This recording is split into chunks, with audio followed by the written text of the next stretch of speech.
अड्डा में जो पुराने वीडियो थे अपने, उसमें जो है तो कल नदियों का सामान्य परिचय पढ़ा था। आज का अपना टॉपिक है मध्य प्रदेश की नदियाँ। नदियों में से मैंने जो कल आपको कल के वीडियो में जो बताया था कि 4 जो क्षेत्र हैं अपने, पूरा, पश्चिम, उत्तर, दक्षिण, उसमें से उत्तरी क्षेत्र की जो सबसे इम्पोर्टेंट नदियाँ हैं उनकी चर्चा करने वाले हैं। तो सबसे पहले मैं आप लोगों को 2-3 बातें बहुत अच्छे से स्पष्ट करना चाहता हूँ कि मध्य प्रदेश की जो उत्तरी क्षेत्र की नदियाँ हैं, ठीक है, ये यहाँ पर मैंने थोड़ा सा इसका डायग्राम बना के रखा है कि आपको आसानी से समझ में आए, और उससे अच्छा आसानी से समझ में तब आएगा जब आप पिछला वीडियो यदि रेगुलर देखते चले जा रहे हैं, बहुत अच्छे से समझ में आएगा। चलिए, बहरहाल आज बहुत ही थोड़ा सा टफ भी बोल लीजिए, और इसको मतलब बहुत ज़्यादा इंपॉर्टेंट पेपर के लिए ये नदियाँ जो हैं तो बहुत इंपॉर्टेंट है यहाँ की, और बहुत अधिक मात्रा में गलती होने की संभावना इनसे होती है। तो उनके बारे में चर्चा एक एक करके नदियों की बहुत ही अच्छी तरीके से करेंगे। तो आप नोट जरूर करते जाइएगा, मध्य प्रदेश का मैप बनाइए, उसको नोट करते जाइए। देखिए, सबसे पहले अपन नदी जो मैंने यहाँ पर नदी एक बना के रखी है, ये मध्य प्रदेश के इंदौर शहर के महू तहसील की पहाड़ी है जानापाव। ये सिंपल सा है, सब लोग जानते हो, लेकिन बहुत अच्छे ध्यान से फिर भी सुनना है, ठीक है, ताकि गलती होने की संभावना बिल्कुल जीरो हो जाए। मध्य प्रदेश के इंदौर जिले की महू तहसील की एक पहाड़ी है जानापाव। जानापाव पहाड़ी वर्तमान में फेमस भी है। क्यों? परशुराम का जो स्थल है, परशुराम भगवान जी का, उनका स्थल के रूप में भी जानी जाती है। तो जानापाव पहाड़ी, ठीक है, यहाँ से एक नदी निकलती है जो सर्वविदित नदी है, सब लोग आप लोग जानते हैं, जिसका नाम है चंबल नदी। चंबल नदी का जो क्षेत्र है वो कुछ इस टाइप से है, इस टाइप से यहाँ से होकर के और यमुना में जा करके मिल जाती है उत्तर प्रदेश इटावा के पास। अच्छा, अब बिल्कुल इसको बहुत ही धीमे से और अच्छे तरीके से एक एक बारीकी समझते हैं, पूरा इसका चर्चा करेंगे चंबल नदी का। देखो, चंबल नदी जब महू से निकलती है इंदौर से, तो यहाँ से आगे बढ़ते हुए चंबल, और ये अपना जो रतलाम का क्षेत्र है, यहाँ से निकल के रतलाम के आगे से मध्य प्रदेश, फिर यहाँ से रतलाम के क्षेत्र से नीमच ईमच के क्षेत्र थोड़ा सा लगता है लगभग, यहाँ से एमपी छोड़ देती है। एमपी छोड़ने के बाद ये कहाँ एंट्री करती है? राजस्थान में एंट्री करती है। राजस्थान के कोटा ऊटा का क्षेत्र जो लगता है, यहाँ एंट्री कर जाती है। यहाँ से होते होते फिर ये पहुँचती है मध्य प्रदेश के फिर एक एरिया श्योपुर के क्षेत्र में एंट्री करती है, और यहाँ से मुरैना भिंड से होते हुए, और ये फिर से कहाँ एंट्री करती है? उत्तर प्रदेश में। उत्तर प्रदेश के कहाँ? इटावा के पास पहुँचती है, वो यूपी का इटावा जो क्षेत्र, वहाँ पहुँचती है, और वहीं से यमुना नदी जो चली आ रही होती है उसमें जा करके मिल जाती है। उद्गम कहाँ से? जानापाव इंदौर की पहाड़ी से, और मुहाना कहाँ से? यमुना से। चलिए, फिर से आराम से समझना है अपन को कि जानापाव पहाड़ी इंदौर के महू से निकलती है, यहाँ से इंदौर से निकल के ये आगे बढ़ती है इस तरीके से, और रतलाम से होते होते ये किस राज्य में टच कर गई? आपका राजस्थान। राजस्थान के आगे फिर मध्य प्रदेश में टच होती है, उसके बाद फिर कहाँ? उत्तर प्रदेश। तो यहाँ से क्वेश्चन की पहला ही क्वेश्चन अपना आंसर सही हो जाएगा। कैसा? कितने राज्यों से होकर चंबल नदी बहती है? तो पहला तो मध्य प्रदेश, दूसरा राजस्थान, तीसरा उत्तर प्रदेश। तो पहला 3 राज्य हो गए। कहाँ? ये देखो एमपी में है, उसके बाद कहाँ पर है? राजस्थान में है, उसके बाद कहाँ पर है?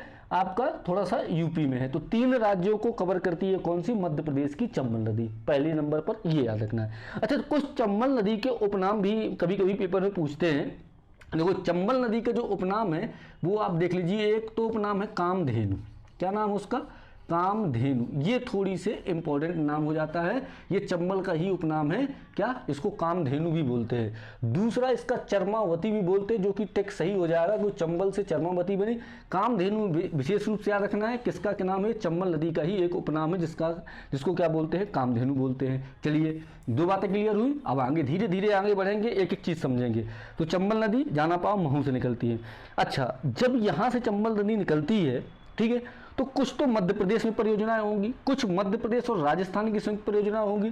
यदि भविष्य में बनेगी भी तो यहाँ यूपी और एमपी की भी संयुक्त परियोजनाएं बन सकती हैं, ठीक है। क्यों? क्योंकि ये यूपी में भी जाती है। तो ये 3 क्षेत्र, 3 राज्यों की जो है तो परियोजनाएं चंबल नदी पर बन सकती हैं। तो चलिए, अब यहाँ से चंबल की ये बात होने के बाद सबसे इंपॉर्टेंट बात है चंबल की लंबाई कितनी है, जो मैंने पिछले वीडियो में ट्रिक के माध्यम से आपको बताई है। कितनी है? 965 किलोमीटर ये यात्रा जो है तो तय करती है और यमुना में मिल जाती है। मतलब चंबल का अस्तित्व कितना है? 965 किलोमीटर लंबाई का इसका अस्तित्व है। दूसरा मुहाना हो गया। अच्छा, अब इसकी जो इंपॉर्टेंट बात है, सहायक नदियों की बात कर लेते हैं थोड़ा सा, ठीक है, उसके बाद फिर से चंबल पे लौटेंगे। अच्छा, सहायक नदियों में पहली कौन सी अपन है? क्षिप्रा।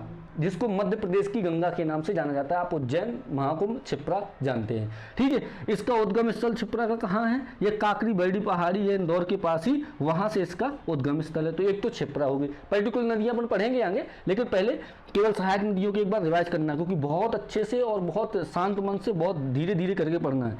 क्षिप्रा हो गई।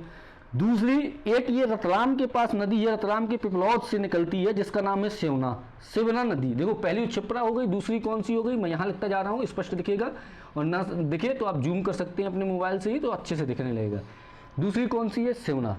पहली कौन सी? क्षिप्रा, अपन दूसरी सेवना। सेवना क्यों इंपॉर्टेंट है? क्योंकि जो रतलाम का जो पशुपतिनाथ जी का मंदिर है ना, वो सेवना नदी पर ही स्थित है। पशुपतिनाथ का जो मंदिर है वो किस नदी पर स्थित है? सेवना नदी पर स्थित है, ठीक है। सेवना भी कहाँ से निकलती है? रतलाम के पिपलौद से निकलती है, और इसकी किसकी सहायक नदी? चंबल की, तो मतलब चंबल में आकर के मिल जाती है, ठीक है। तो पहली तो क्षिप्रा हो गई, जो मध्य प्रदेश की गंगा कही जाती है, काकड़ी बरडी पहाड़ी से निकलती है, ठीक है। और कहाँ मिल जाती है आपकी? ये भी यमुना में मिल जाती है। अच्छा, ये दो नदियाँ हो गई, एक तो हो गई सेवना, एक हो गई क्षिप्रा। इसके बाद क्षिप्रा सेवना के बाद कौन सी है? एक नदी है बनास। क्या नाम है उसका? बनास। ये राजस्थान की एक्चुअल नदी है, बनास, ठीक है। बनास नदी कहाँ की है? ये वैसी तो राजस्थान की नदी है, ठीक है, लेकिन इससे इंपॉर्टेंट इसलिए है बनास, क्योंकि यदि ये क्वेश्चन बने कि ये जो चंबल नदी है इसकी सबसे बड़ी सहायक नदी है। अच्छा, बड़ी और छोटी ये कैसे अंतर होता है? देखो बड़ी इसलिए कहेंगे क्योंकि इसकी लंबाई ज़्यादा लंबी होगी और बहुत अधिक मात्रा में पानी ये लेकर के आती है। तो सबसे बड़ी सहायक नदी कौन सी है? बनास नदी है, जो राजस्थान की नदी है। वो किसकी सहायक नदी है? चंबल की सहायक नदी। अब क्वेश्चन ये आ जाए कि मध्य प्रदेश की जो चंबल नदी है उसकी सबसे बड़ी सहायक नदी कौन सी है, तो उसका आंसर क्या टिक करना है? जो बनास नदी है वो क्या है? इसकी सबसे लंबी सहायक नदी है, ठीक है। अच्छा, अब बनास नदी का उद्गम कहाँ से होता है? देखो बनास नदी के यदि उद्गम की बात करें तो वो अरावली जो पहाड़ी है, अरावली पहाड़ी से बनास नदी का उद्गम होता है।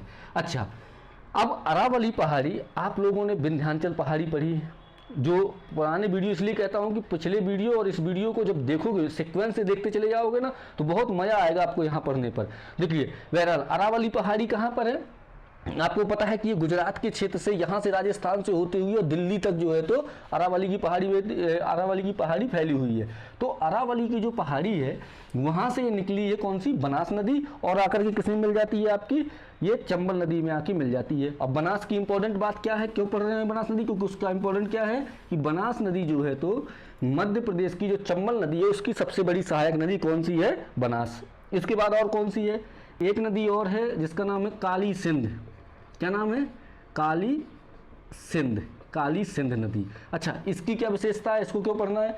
ठीक है, देखो ये यहाँ से निकली जाना पाओ, कहाँ मिली? यहाँ से निकली चंबल, और यहाँ से निकली काकरी बरडी, यहाँ से निकली इंदौर के ही क्षिप्रा नदी जो चंबल में मिली, और यही मान लो इंदौर के बाजू से ही है देवास। कौन सा जिला है अपना? देवास। देवास से ही निकलती है कौन सी नदी? काली सिंध नदी, जो कहाँ से निकलती है? देवास से। देवास की एक तहसील है बागली, पर्टिकुलर याद रखना, देवास की एक तहसील क्या है? बागली, जहाँ से कौन सी नदी निकलती है अपनी? ये जो काली सिंध नदी है वो देवास की बागली से काली सिंध नदी जो है तो क्या है? निकलती है। अच्छा, अब ये कहाँ पर मिलेगी जाकर? ये ऐसे जाएगी यहाँ से, और ये भी किसमें मिल जाएगी? चंबल नदी में जो है तो ये नदी भी मिल जाएगी, ठीक है। तो कौन कौन सी नदी हो गई अपनी सहायक नदियाँ? एक तो हो गई क्षिप्रा, दूसरी कौन सी हो गई? एक हो गई क्षिप्रा के बाद काली सिंध भी हो गई, और यहाँ सेवना नदी हो गई, बनास नदी हो गई। ये 4 सहायक नदियाँ हो गई, ठीक है। इसके बाद एक और ले लेते हैं, ठीक है। देवास से कौन सी होगी? काली सिंध। एक नदी है पार्वती, ये क्वेश्चन भी आ चुका है पेपर में, पार्वती नदी का उद्गम स्थल, ठीक है।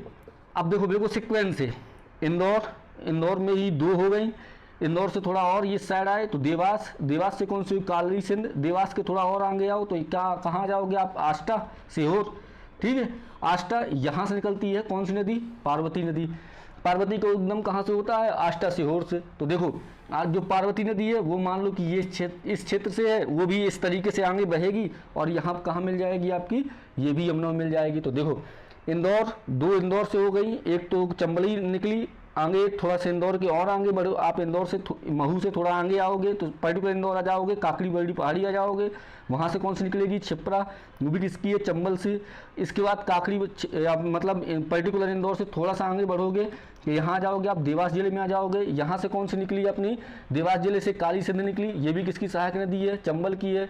देवास के थोड़ा और आगे आइए, जैसे देवास के थोड़ा और आगे आएंगे तो कहाँ पहुँच जाएंगे आप, आष्टा पहुँच जाएंगे। आष्टा में कौन सा जिला लग जाएगा, सीहोर, और ये यहाँ से कौन सी नदी निकल जाएगी, पार्वती नदी। पार्वती भी क्यों क्या है, ये भी चंबल की सहायक नदी है। तो बिल्कुल सीक्वेंस याद करना है, ये भूलेगा भी नहीं, इस तरीके से चंबल की सहायक नदी।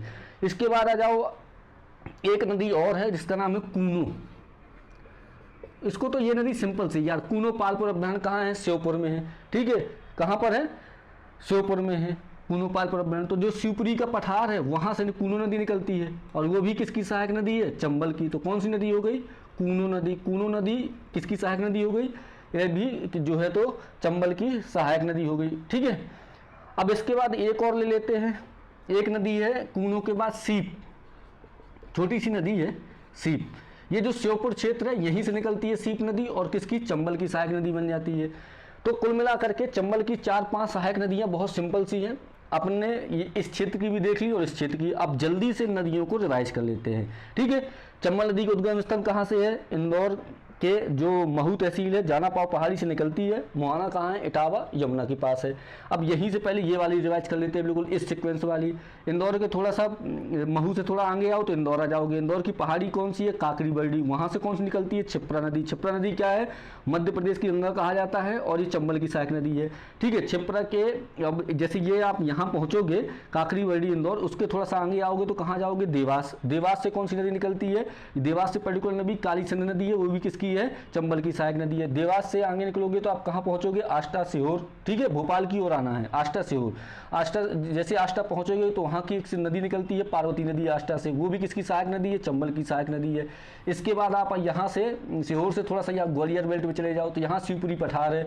शिवपुरी पठार से कौन सी निकलती है, कूनो नदी, जो किसकी सहायक नदी है आपकी, चंबल की सहायक नदी है। और जब शिवपुरी पहुँच ही गए हैं तो थोड़ा सा यहाँ श्योपुर आ जाओ, तो श्योपुर में यहाँ से कौन सी नदी निकलती है, सीप नदी, जो भी किसकी सहायक नदी है, किसकी, चंबल की। अब थोड़ा सा इस क्षेत्र का देख लेते हैं, तो यहाँ से कौन सी नदी निकलती है, रतलाम से ये सोना नदी, जो किसकी सहायक नदी है, चंबल की। बनास, यहाँ राजस्थान का क्षेत्र देख लो तो जो बनास नदी है वो कहाँ से, राजस्थान के अरावली पहाड़ियों से निकलती है, और ये मध्य प्रदेश की जो चंबल नदी है उसकी सबसे बड़ी सहायक नदी है, और किसमें मिलती है, यमुना नदी में। तो इतनी सहायक नदियाँ बिल्कुल जैसे मैंने अभी जल्दी जल्दी आपको बताया इस तरीके से रटी होनी चाहिए कि कोई सी भी सहायक नदी पूछे तुरंत पता चलनी चाहिए कौन सी सहायक नदी है, ठीक है। तो यहाँ तक समझ में आ गया। अब थोड़ा सा इस चंबल नदी की अपन क्या है, ये जो परियोजनाएं हैं इनके बारे में भी थोड़ा चर्चा करेंगे, कौन कौन सी परियोजनाएं। तो देखो सबसे पहले जो परियोजना है वो कौन सी है चंबल की, सब लोग जानते हो, गांधी सागर, गांधी सागर परियोजना। अच्छा, ये गांधी सागर परियोजना जो है, देखो परियोजना का सीधा सीधा सेंस है जिसमें बहुत सारे काम, बड़े काम किए जाते हैं, ठीक है। तो गांधी सागर जो बांध है, जो ये परियोजना बनी हुई है, वो कहाँ पर है आपका, पर्टिकुलर स्थिति कहाँ है इसकी, इसकी स्थिति है मंदसौर में। वैसे राजस्थान के सहयोग से ही है, कहाँ है, मंदसौर में गांधी सागर बांध का निर्माण किया गया है। अब बांध बनाया जाएगा तो उससे नहरें निकाली जाएंगी, ठीक है, विद्युत उत्पादन किया जाएगा। तो ये गांधी सागर बांध किस नदी पर बना हुआ है आपका, यहाँ मंदसौर में ये बना हुआ है चंबल नदी पर। तो पहली परियोजना कौन सी याद रखनी, चंबल की गांधी सागर परियोजना, कहाँ पर, मंदसौर, किस नदी पर, चंबल नदी पर। एक है, दूसरी है राणा सागर, ठीक है, राणा सागर। अच्छा, राणा सागर जो है वो कहाँ पर है, राणा सागर जो परियोजना बनी है वो चित्तौड़गढ़। अच्छा, चित्तौड़गढ़, अब नाम से आप समझ गए हो चित्तौड़गढ़ कहाँ है, चित्तौड़गढ़ है राजस्थान पे, ठीक है। तो वहाँ पर एक परियोजना दूसरी चंबल नदी पर कौन सी हो गई, क्योंकि अपन भैया राजस्थान से भी होकर के जाती है तो यहाँ भी परियोजना राजस्थान वालों ने बना रखी है। तो राणा सागर परियोजना कहाँ है, चित्तौड़गढ़ पर, लेकिन अपनी कौन सी नदी पर है, जो अपनी नदी है चंबल नदी, उस पर बनी हुई है। उसके बाद कौन सी है, जवाहर सागर, एक और वहाँ पर राजस्थान में बनी है परियोजना जवाहर सागर। तो 3 परियोजना मुख्य रूप से चंबल नदी पर हैं इस क्षेत्र में। कौन कौन सी, पहली बात तो गांधी सागर पर्टिकुलर मध्य प्रदेश वाली, दूसरी राणा सागर चित्तौड़गढ़ राजस्थान, जवाहर सागर ये भी कहाँ पर है, कोटा राजस्थान, ये भी कौन कौन किस नदी पर है, चंबल नदी पर है। ठीक है, तो ये हो गई अपनी चंबल नदी की परियोजनाएं। अब चंबल नदी का और क्या बचा, अब देखो जब नदी है तो इसमें जलप्रपात भी होंगे, वहां से भी क्वेश्चन आ सकते हैं, तो जलप्रपात की थोड़ा सा बात करते हैं। यदि जलप्रपात की बात करें चंबल नदी के, देखो इसमें मुख्य रूप से 2-3 जलप्रपात बहुत इंपॉर्टेंट है। पहला जलप्रपात तो कौन सा है, जो सब लोगों को याद होगा, चुलिया। चुलिया जलप्रपात किस नदी पर है, चंबल नदी पर है। चुलिया जलप्रपात कहाँ पर बना हुआ है, ये भी कहाँ है, मंदसौर। मंदसौर में चुलिया जलप्रपात बना हुआ है। उसके बाद दूसरा कौन सा है, दूसरा है चुलिया जलप्रपात के बाद शीतला माता, ये इंपॉर्टेंट है, थोड़ा सा इसको अच्छे से देख लीजिएगा, शीतला माता। देखो पहला कौन सा हो गया, चुलिया जलप्रपात, दूसरा कौन सा हो गया, शीतला माता। ठीक है, ये शीतला माता कहाँ है, इंदौर पर है। और तीसरा झाड़ी दाहा, झाड़ी दाहा। अब देखिए इनको बहुत अच्छे से ध्यान देना है, मैं बता रहा हूँ कौन कौन से याद रखने हैं।